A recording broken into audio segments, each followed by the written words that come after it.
Bonjour David Obadia, comment vas-tu? Ça va très bien, et toi, Lauriane? Ben écoute, ça va. Je suis très heureuse de te recevoir dans À cœur ouvert. Très content d'être là Est-ce que aussi. tu es prêt à nous ouvrir ton cœur? Oh, grand, grand, grand, grand, grand. Waouh, ça promet.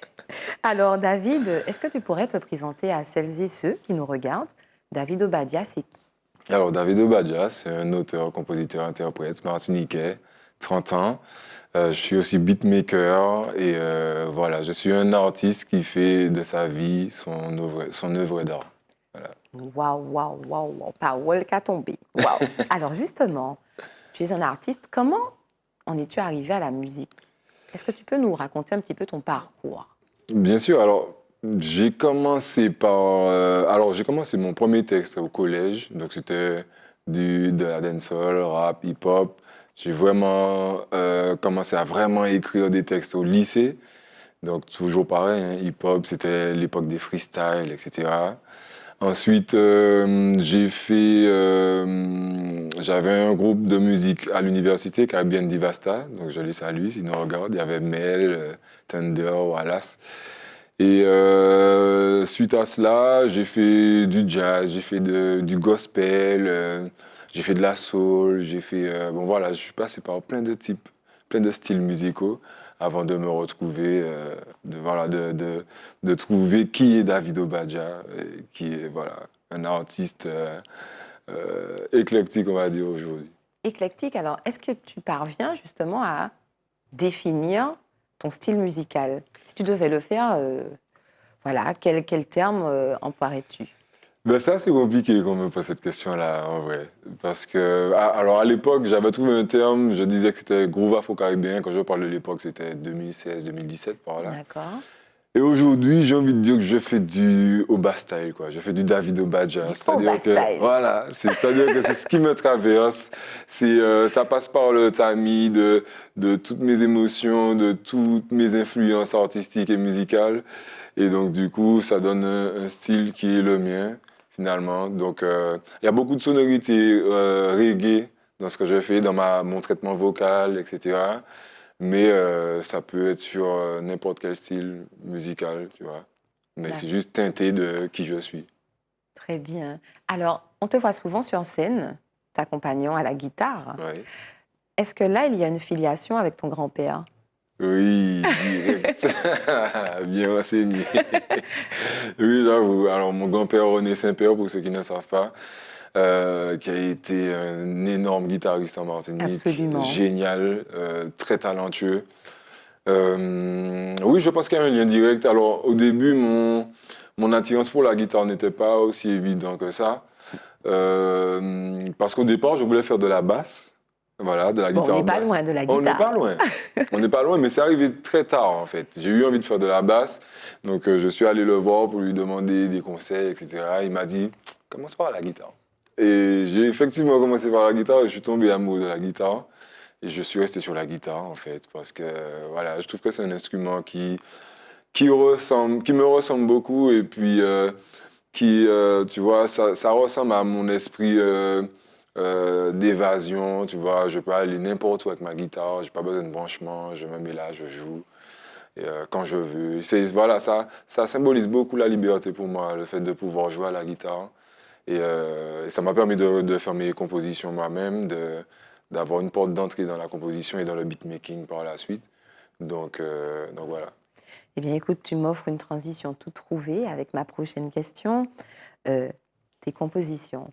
Lorsqu'on écoute tes textes, on se rend compte que l'amour est omniprésent. D'ailleurs, Mhm. tu as sorti un titre il n'y a pas si longtemps Mhm. qui s'intitule L'amour à parler. Oui, Et lorsque tu t'adresses à ceux qui te suivent sur les réseaux sociaux, tu parles souvent de constellation l'amour.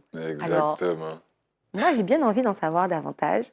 Pourquoi est-ce que l'amour a cette place si particulière et cette constellation l'amour dont tu parles, ben, en fait, de quoi il s'agit exactement?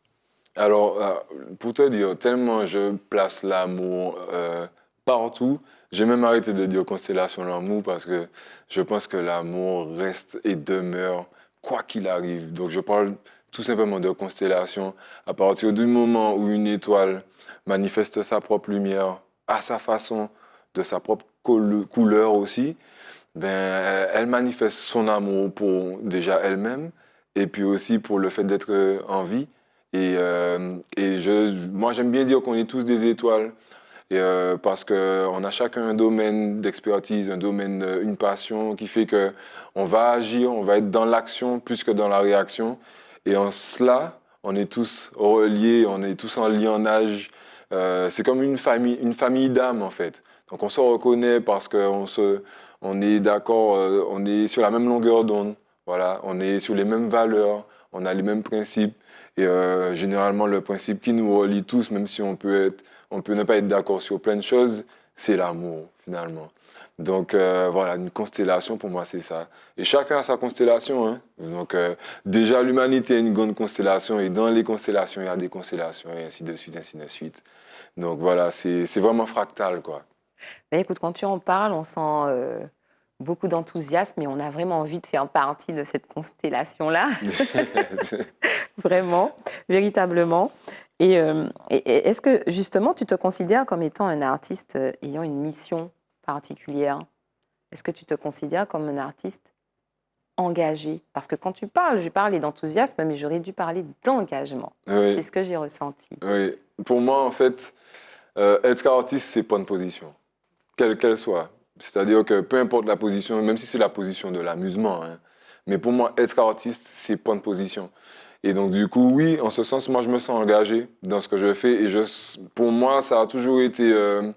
en fait, quand j'ai commencé la musique, ça n'a pas été évident. Enfin, c'était une évidence pour moi que je voulais faire de la musique. Mais ce n'était pas le plan A. En fait, c'était le plan A, mais je faisais des plans B, C, D, E, F au cas où le plan A ne fonctionne pas, qui est un non-sens, en fait, finalement. Et nous sommes souvent nombreux à faire ça. On est vraiment nombreux à faire ça, c'est clair. Et donc, du coup, quand j'ai choisi vraiment de faire la musique à 100%, je savais que j'allais au-devant de beaucoup de défis par rapport à la société, par rapport à comment on voit un artiste aujourd'hui. Et je savais que pour être artiste, il fallait que je prenne position. Donc pour moi, oui, c'est une mission. C'est un pouvoir qui implique de grandes responsabilités, en vrai, pour moi. Hein. C'est ma vision des choses parce que pouvoir être écouté par beaucoup de gens, par un grand nombre de personnes, divulguer des messages, la musique, c'est un grand pouvoir aussi. Donc, il y a des musiques qui énervent, il y a des musiques qui apaisent, il y a des musiques qui attendrissent, qui nous maintiennent dans le love. Donc voilà, donc en cela, on a vraiment un pouvoir entre les mains quand on est artiste musicien en tout cas, et de pouvoir faire passer des vibrations et des messages qu'on aura choisis à partir du moment qu'on a pris position. Voilà. Très bien. Alors, tu n'évolues pas seul dans le milieu de Non, la musique. Il me semble que tu t'entoures d'une équipe. Alors, oui, est-ce que tu peux nous parler de cette équipe avec laquelle tu chemines bien depuis sûr. quelque temps?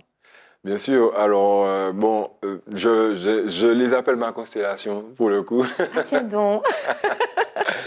Oui, ma constellation. Alors, donc, il y a Izzy Kenenga qui m'accompagne, qui est mon grand frère. C'est vraiment mon grand frère dans ma famille d'âme. Il y a Moustapha Kenenga aussi, qui est mon manager, qui m'accompagne également. Il y a Malik Duranti, qui est un autre grand frère. Il y a Christophe Maire sur un autre plan. On se rencontre sur nos chemins artistiques, qui est un grand frère aussi qui m'a beaucoup inspiré. Il y a Maleka aussi, il y a Asna Zulu, il y a Leviti Rambo. Bon, voilà, c'est des artistes avec lesquels je partage beaucoup de valeurs, beaucoup de principes. On n'est pas forcément d'accord sur tout, évidemment, comme je le disais, mais on se reconnaît sur le fait déjà de la mission, du message qu'on a envie d'apporter et de faire du bien à notre conscience collective martiniquaise et puis aussi être les fervents défenseurs de l'excellence martiniquaise parce qu'il y a une excellence martiniquaise et ça c'est clair et net. Voilà. Je partage ton aplomb quand tu dis ça. Yes. Vive l'excellence martiniquaise et vive l'intelligence collective, parce que j'ai l'impression que c'est bien de cela qu'il s'agit. Exactement. Alors, on va parler de choses un peu plus personnelles. Ok. Nous sommes dans un cœur ouvert. Est-ce que David Obadia est un cœur à prendre? Ah, alors, Est-ce que je suis un cœur à apprendre? Ou un Je cœur déjà dirais, pris? je dirais que je suis concentré pour l'instant sur mon travail d'artiste. Donc ça me prend tout mon temps. J'avoue que je suis arrivé dans une période de ma vie où je n'ai jamais pris le temps à 100% pour moi. C'est-à-dire que j'ai toujours partagé mon temps avec des personnes que j'ai rencontrées, de très belles âmes qui ont partagé ma vie. Mais aujourd'hui, j'avoue que je suis beaucoup plus axé sur ce que j'ai envie d'apporter déjà à moi-même et puis aussi au monde. Et je pense que le reste suivra naturellement. Donc, je suis pas à la recherche, mais je sais que dans tous les cas, ça suivra son cours tranquillement. Je n'ai Voilà. aucune inquiétude pour toi.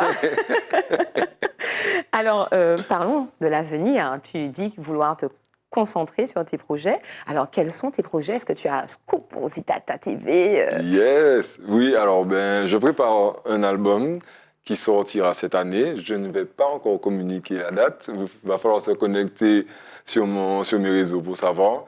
Mais c'est en préparation, donc avec mon équipe, on met tout en place pour que ça sorte en bonne et due forme. Il faut savoir que c'est mon tout premier album, donc je suis excité comme pas possible. J'ai Ça hâte se de... sent. Ah oui, voilà, tu vois, je fais presque la danse de Oui, Bave oui, Derulo. c'est ça. Et j'ai hâte que les gens découvrent le fruit de mon travail, le fruit de mes méditations, de mon introspection. Et donc voilà, donc ça sortira cette année, restez connectés. On reste connecté. Donc, est-ce qu'on doit s'attendre à quelque chose d'assez spirituel finalement, d'assez personnel, un album personnel? Tu parles Ce sera, d'introspection. ouais, ce sera personnel, spirituel toujours, parce qu'il y a toujours de la spiritualité dans ce que je fais, et parce que ça fait partie de moi. Et personnel, oui, parce que ça traite de certains sujets que j'avais envie de traiter moi, déjà pour mon propre bien-être, ma propre guérison, et aussi proposer ces solutions-là humblement à ceux qui traversent les mêmes choses. Donc voilà, oui, j'ai envie de dire que cet album-là, ce sera comme une carte d'identité, quoi, de qui est David Obadja aujourd'hui, et voilà. Alors, tu parles de guérison.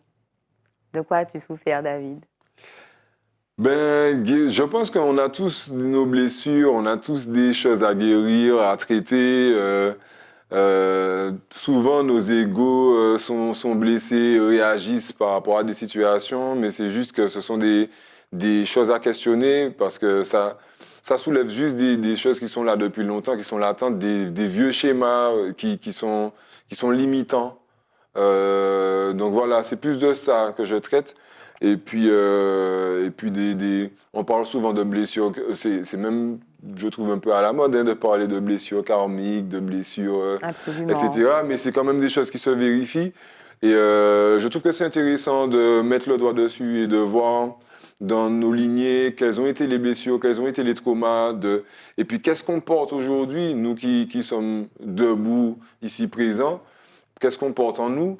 Donc, je trouve que c'est intéressant de questionner tout ça et voilà, de faire le travail nécessaire s'il y a lieu de le faire, quoi.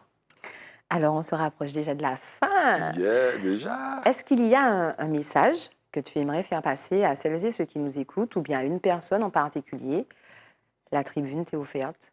Yes, alors ben, je pourrais dire des milliers de choses, hein, mais la chose que je répète le plus souvent ces temps-ci, c'est que l'amour a parlé, l'amour parle et l'amour parlera toujours. Et ce que je peux dire aussi à mon peuple, à mon pays, c'est de ne laisser personne nous diviser et de rester en harmonie et en conscience parce que c'est que ensemble, coller tête, coller les épaules, qu'on pourra y arriver. Quand on prend plusieurs étoiles éparses et qu'on les réunisse, ça fait un bidime soleil. Et ça, c'est une réalité. Voilà. Alors, quand on parle de soleil, tu sais que ça me parle. Oui, je sais bien. Alors, merci beaucoup, David, de nous avoir ouvert ton cœur. Et puis, je te souhaite le meilleur et je te dis à bientôt. Merci Lauriane, à très bientôt.